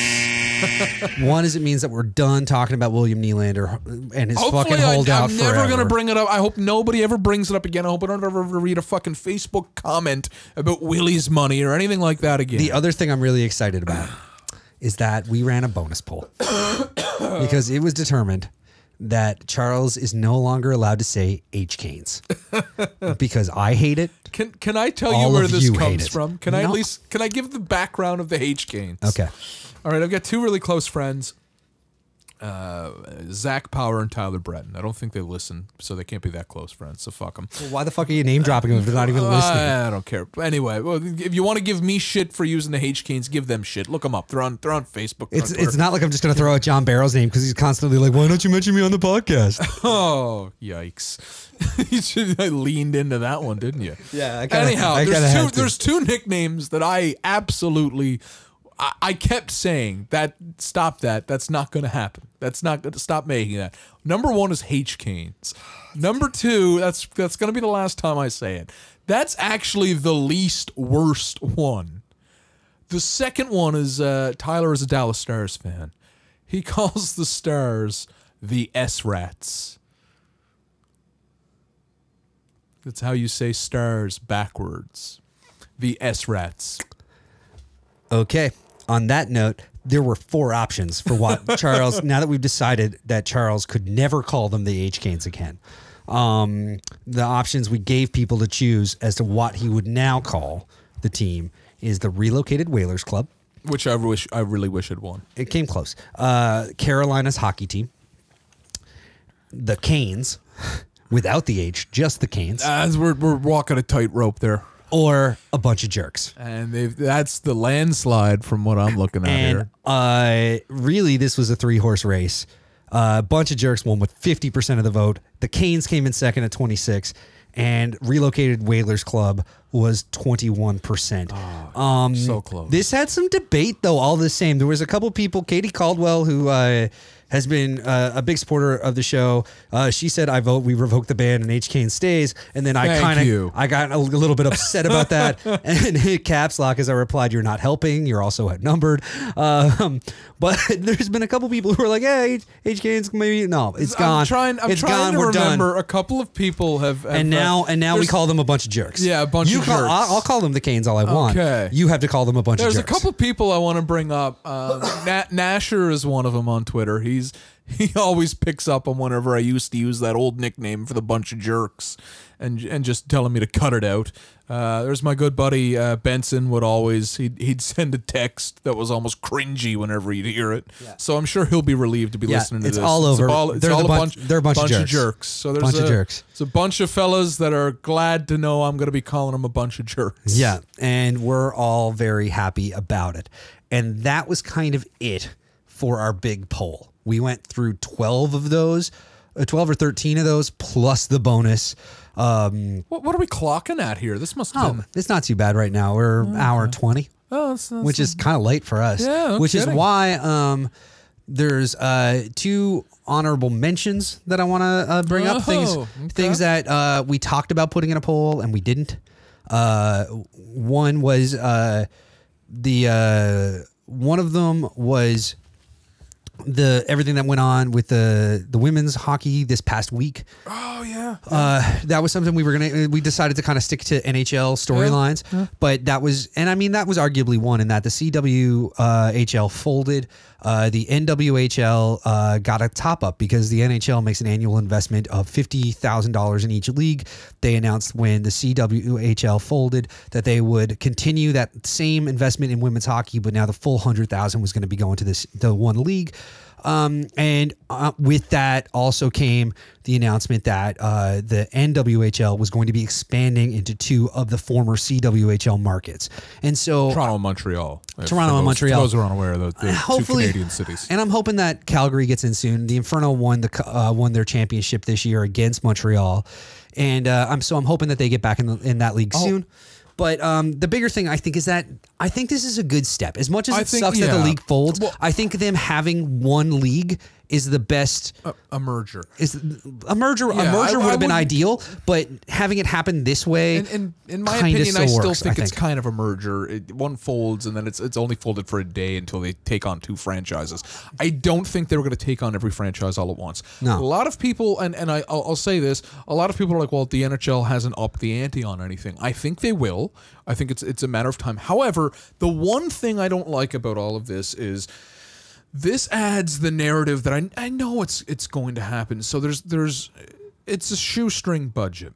Mm-hmm. I would hate to see everybody who's working in an office capacity and a management capacity of this league put this pressure on the talent who are underpaid as is. Yeah. Put this pressure on all the talent saying, well, we're trying to make this work. You've got to take less. Yeah. And that's the one thing, and everyone said, well, this is a great feel-good story, and it is, and I do think that the NHL should have stepped up the financial contribution given the situation. However, I think it's something that they can in the future. And the other thing is that being condensed to a single entity as a single league will make that a little bit easier for them, because next year if they want to go to 150,000, it's not like they got to go 75,000 per league or whatever. They can make those incremental like steps in the contribution to the one league now. I think that the one thing before you opening up, because I think anytime you do a situation like that where a league is on a brink, you get the pressure going downward to the talent, and the talent makes the league.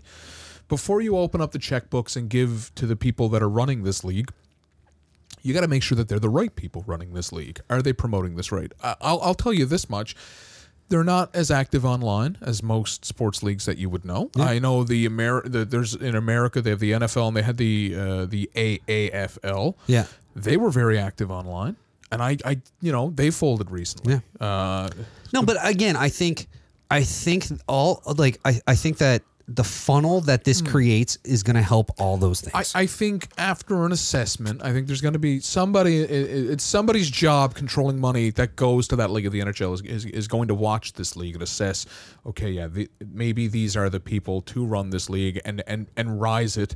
so we give a little more. And I think a big, I just don't want this. I don't want to be reading stories in January where all of these players are fucking taking pay cuts. I really don't want. And I feel it sets it up. And here's the other thing. I don't That's not like, I don't see that fucking happening. I do. That's the first thing I thought. I was like, yeah, well, but you're apparently pessimistic. You're a Leafs fan. You're already expecting it to lose in 5 games. But here's my thing: is that with all the good things that happened with women's hockey this past year, with Kendall Coyne Sheffield skating in the skills comp, and even the talk of that and about the women's league having a bigger presence at the All-Star weekend that's going to raise visibility of the league and all that kind of stuff. I think making it a single league makes those kinds of things easier. I think it allows, especially it being the NWHL, it's clearly the National Women's Hockey League. It's so the name, there's some even name parity there. There's a bunch of things like that I just think this move makes easier to expand that game and get it a little bigger and hopefully help it find more of an audience, because the women's game is fantastic. And it's a fast game that they've found a really good mix in which there's still some physicality in the game, even though there's no like official body contact. Like they're starting to find all those things that you're seeing. And the other thing is that it's a pure fucking league. We were talking on Tuesday's episode with Terry, and Terry was talking about metrics and load management and all that kind of stuff, and players just opting, like in other leagues, like talking about basketball and stuff, players just opting to sit out games for load management, or it was kind of hinted that there's a solid chance that, you know, some players, because certain leagues go on a per game basis for stats, that they're just trying to sit out games to try to up those averages per game and all those kinds of things. But here's something that I think says a lot, is Marie-Philippe Poulin is injured. She's the captain of Les Canadiens de Montreal, who played and lost in the championship for the Canadian Women's Hockey League. She's also the captain of Team Canada right now. And in both the championship game, but also in there's a women's world tournament happening over like the last week. Even though she was injured, she dressed in full gear, skated warm up, and sat on the bench. Wow. Because she wanted to be there and wanted to be there to support her team. And I think that's the purest fucking thing in hockey. And I commend her for it. And that's why I want to see this league do well, and hope that the expansion and the like quote unquote merger works. I spent some time, for anyone that is like, well, women's hockey, you know, because you're going to get a few guys turning their nose up. I spent a lot of time in Fredericton, and in Fredericton when I was there, they had the UNBV Reds, and that was not just a good team but a dynasty. Also, I think, if I'm not mistaken, I think that they might have clawed away from the women's program. I think it was a national news story. They clawed away from the women's program to kind of funnel into the men's for a while there as well. CIS hockey, I will say that it's worth the price of admission. If you're in a university town that has a CIS intramurals league, go check it out. I'll say one thing: we didn't run a timer on this one, so yeah, I didn't think so. There we go.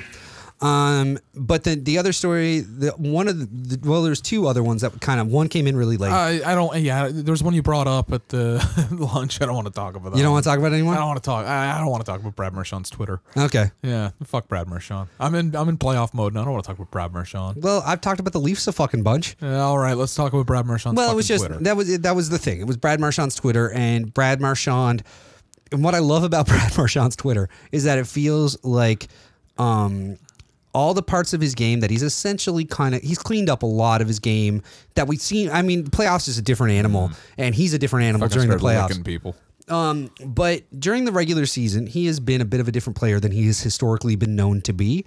And I love that in a time in which he's done that, he still seems to have the need to be a bit of a pest and a troll, and instead he's taken it to a Twitter account and is like picking fights with teammates and shit just to be funny. Well, it's funny how he's picking fights with teammates now after he posted that one about Marner.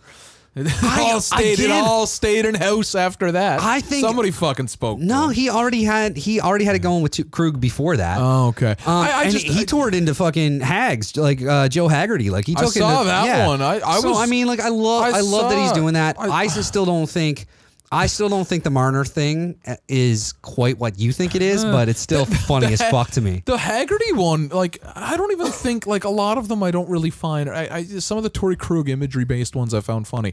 The Haggerty one I just found really fucking rude. I just, of all, you know, I was like, wow, Jesus Christ, man, what a fucking little bastard. Well, no, I mean, it was in response to, I can't remember if it was McAvoy, I think it was McAvoy, that Haggerty, like, you know, stretched for a hot take and came up with, like, oh, Charlie McAvoy is not very good. You know, the Bruins are better without him and all this kind of stuff. Yeah. And Marchand jokingly came back with, like, what the fuck are you talking about, Hags? Like, you're not even watching the games, you're up by the snack bar, which I thought was hilarious. And the other thing is that I'm learning more and more, like, it happens to me more and more, but just like chirps and jokes, you know, they miss in texts and Twitter and things. and yeah, and I think that was a case of that. And I think I think there was definitely like a pot stirring thing with the Marner stuff, but yeah, I think Marchand's Twitter's fun. I like it. I think it's and I like that it's all right for humor. It's not great content. I think in relation to what like and how it's come up at a time when he's been trying to clean up his game on ice a bit, I think it's just kind of funny that it feels to me like he's just trying to divert that shitty energy elsewhere. Fair. And I like that. What was that last one we had? We have one more? It was Sparky. Oh, we already talked about that on Tuesday's episode. We talked about it on Tuesday's episode, but you stated that you had wanted to go a little bit deeper on some stuff. Yeah. So I was kind of circling back in case you wanted to. If you wanted to drop, I don't know. And I mean, by the time this is happening on Thursday, there's probably, like, by the time people are hearing this episode on Thursday or later, chances are there's a lot more information out about what the fuck is going on. Well, they announced afterwards he's gone away for 10 days, 12 days to work with. His season's effectively over, and they more or less removed him from both locker rooms. Oh, the one thing that I didn't get to on Tuesday's program that I kind of wanted to, but I mean, it was already 3 hours long, and there's only so many fucking words we can each get in. Yeah. Garrett Sparks won a championship last year, and by way of that, he also had a great preseason, which I mentioned on Tuesday, and by way of that, they had to make a decision. The decision they made, well, you know, in hindsight, it didn't pan out right. He didn't have a great year this year. He didn't, but there's other issues here. Because they made that decision and he had a slow start, he had a rocky couple of first games, and because the guys that they let go went on to have great, well, Picard didn't, but McElhinney went on to the Bunch of Jerks, a.k.a. the Carolina Hurricanes, and had... People know who the Bunch of Jerks are. Yeah, you don't need to clarify. He had some great career-high numbers, and he's of the age of a backup. A lot of people... There was a lot of chatter of, you know, Garrett Sparks is nothing. He's useless. He's this, he's that. And I don't know what these guys' practices are in terms of the media and how much content they digest. I do know, I mentioned on Tuesday's program, that Garrett Sparks is a bit of an online personality. He did have a run-in with, you know, jawing back and forth with a fan that got him suspended once upon a time. On top of that, he didn't see the crease much because of this. He did get injured there for a bit, and they had Hutchinson kind of steal a little bit of thunder there, and the opportunity he had didn't pan out for this season whatsoever. And on top of all of that, they go and trade away Josh Levo. And that he took to Twitter and he took to Instagram a couple of times talking about how much of an impact that it had. And I'm not going to go on and be like, well, poor this, poor that. You know, you got to feel. I made a lot of jokes about Garrett Sparks on Twitter. Trust me, but I do. You know, I feel bad. I wouldn't want to be in this guy's position whatsoever. I imagine that he's not having any fun.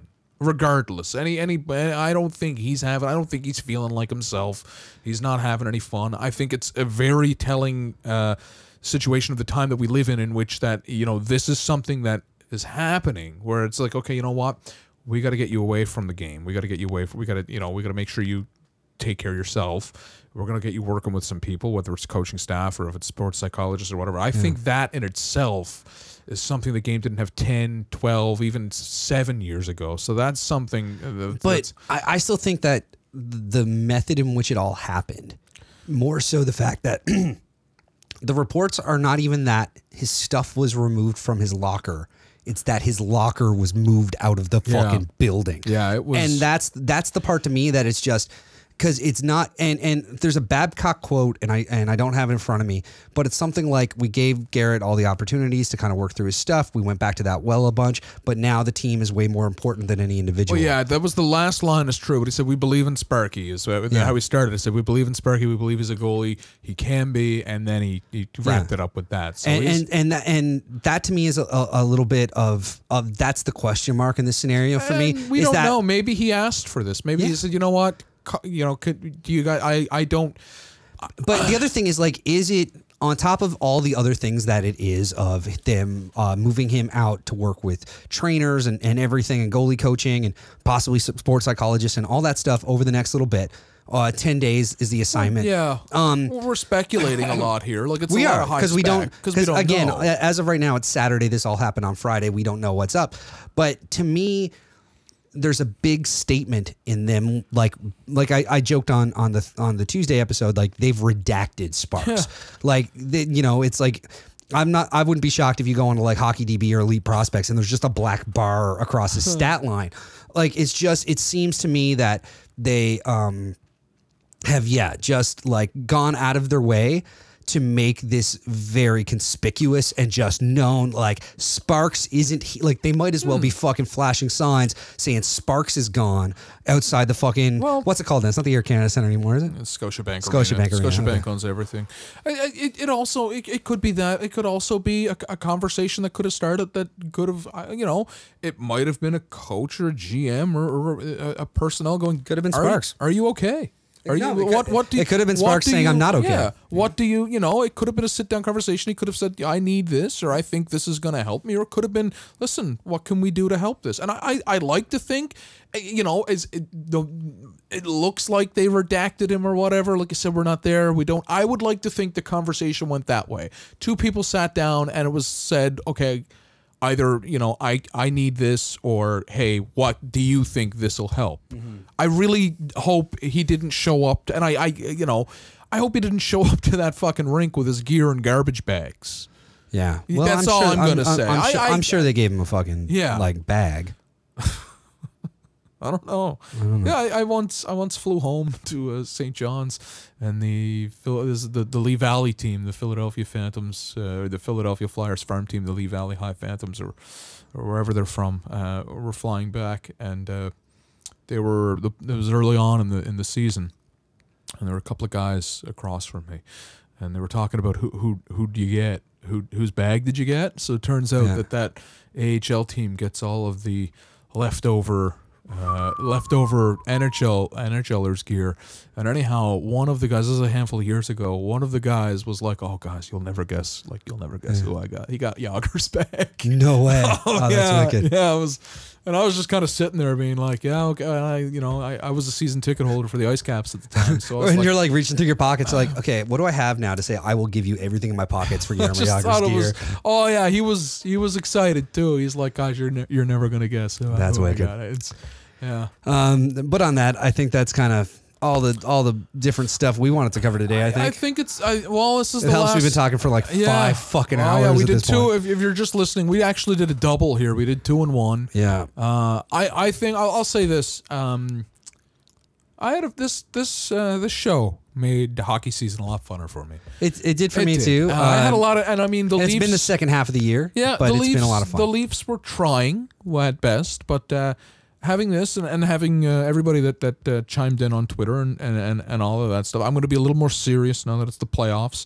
But having everybody chime in on Twitter and all of that, and it made I found myself tuning into hockey games that I otherwise probably wouldn't have watched. I was a much more active fan this year. I went out of my way more to check in on different podcasts and different analysis shows and. Making sure I'm watching highlights every day and all those things and watching more games at night and just up and down, just trying to be more of an aware fan, which I mean, obviously if people are, listening to us silly, rant. And for us, it's a case of just being fans of the game. Yeah. But it felt like, there was a little bit more pressure to be a bit more aware of what you were talking about. And that's one thing. And I became a bit more, it made the season like you're saying, it made it more fun. And I just wanted, take this time. Now, I mean, I'm sure Terry's sentiment would be the same. And we can ask him next week when we record. But for us, it's been a case of it's made this whole season a lot more fun. Yeah, absolutely. And one thing I always say is that a couple of people run into me and they say, I've heard the show. How did you get into this? How did you get, how do you prepare for this? I do make notes, but you definitely are the most prepared. Well, no, I wouldn't say that. Terry knows what the fuck he's. Well, in the case of Terry, he knows the guests and stuff, and he's ready to go with all that information. And he's also just such a well of just retained knowledge and memories and stories and all those things. You are much more prepared than I am. This is just how I dissect and watch games, and this is how hockey has always been to me. Talking about it like this, if anybody has, my two good friends, Al and Lucas, who I watch a lot of Leafs games with, when we talk about the Hockey DB game, I lifted that from my brother, and we play it all the time. And Tuesday's episode, Lonnie Bahanas got brought up. Al is in my phone as Lanny Bahanas because he won a Hockey DB game of Lanny Bahanas one. It's just, this has always been how I. This is, and sometimes people don't like it. I've been told to shut up during hockey games before. Yeah, I'm sure we will tonight. Probably. Because that's the thing, and that's one of the fun things is every now and then. It's also been a case of like me and you have been friends now for years, but it's definitely something that's given us a chance to hang out a bit more, and we've even gone to games together and stuff a bit more than we have up to this, and so it's just kind of been fun that way. The same thing with spending more time with TR and stuff. It's all great, and I just want to thank you guys for coming on board with this, and also thanks to everybody who's been listening this whole time and all the support we've been getting. It's been great. And we're really looking forward to carrying it through the playoffs. And, you're getting an intense. It's going to be an intense chuck in all these playoff broadcasts. Yeah, well, I mean, we're probably only going to record about one, maybe two, with the Leafs still in the playoffs. Yeah. It's not many shows left with the Leafs to talk about. I'm kidding. I'm getting fucked by this. Like, I guarantee I'm going to lose my steak dinner bet. Leafs are going to upset. It's going to be a fucking shocker. It's going to be a whole thing. But Andrew Raycroft himself, he works for the Bruins. He said it was 45-55 to whoever got the home ice advantage, and so he thinks it's pretty tight. That's better odds than a lot of the polls we ran had. Better odds than I'm giving someone. Yeah. But on all that, I just want to, again, thank you guys for listening. If you're sticking around to the end of this point, thank you for that. And we will still be back next week. Hopefully it'll be one with Terry, and we will be back to talk at you about hockey after the playoffs start. But in the meantime, we are going to head to the Duke of Duckworth to enjoy Bob Cole's last game. Sign us off, Bob. All right. All right, and so that's it for us. We will talk to you next week. Until then, you can follow me at Hickey Comma Mike. I'm at Smokes Endorse. Terry is at Terry Ryan 20, and we are at 3MI Podcast, and we will be back next week to talk at you about hockey on Third Man In.